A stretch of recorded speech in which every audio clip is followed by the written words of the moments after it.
பழனிசாமி யாரும் தெரியல உங்களுக்கு? காத்தாலேயே கம்பு சுத்துவார். காத்து இருக்கு பாருங்க, அதுலயே கம்பு சுத்துவார் அவரு.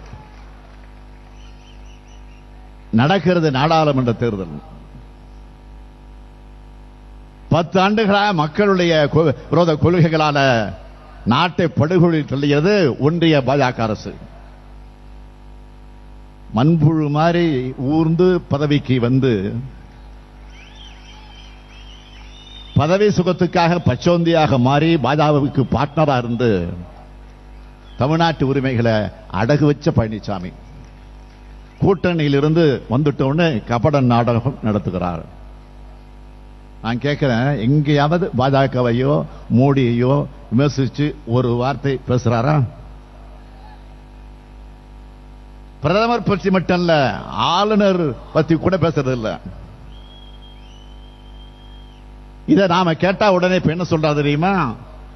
ஆளுநரால எங்களுக்கு எந்த பிரச்சனையும் இல்லை, அப்புறம் ஏன் நாங்க அவரை பத்தி பேசணும்? அறிவு கொழுந்து மாதிரி கேள்வி கேட்டிருக்கிறார். ஒரு பொறுப்புள்ள எதிர்க்கட்சி தலைவர் பேசுற பேச்சா இது?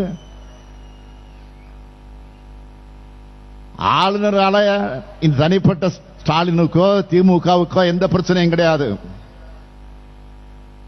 அவருக்கு எங்களுக்கு என்ன வாய்ப்பு தகராறா?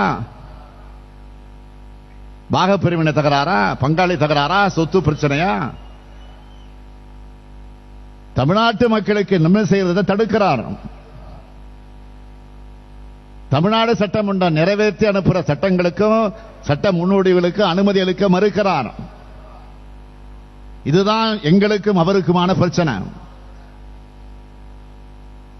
மக்களால் தேர்ந்தெடுத்து அனுப்பி வைக்கப்பட்ட மக்கள் பிரதிநிதிகளால் உருவாக்கப்பட்ட சட்டங்களுக்கு அனுமதி தராம ஆளுநர் இழுத்தடிக்கிறது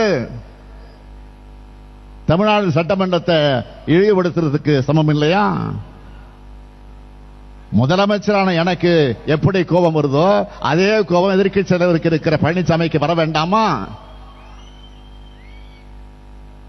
ஆளுநர் இப்படி இழுத்தடிக்கிறது தவறுன்னு ஆளுநரை கேட்டிருக்க வேண்டாமா?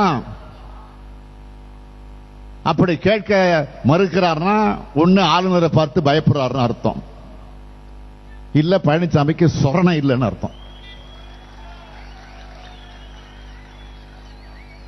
நாம கேட்கிறது,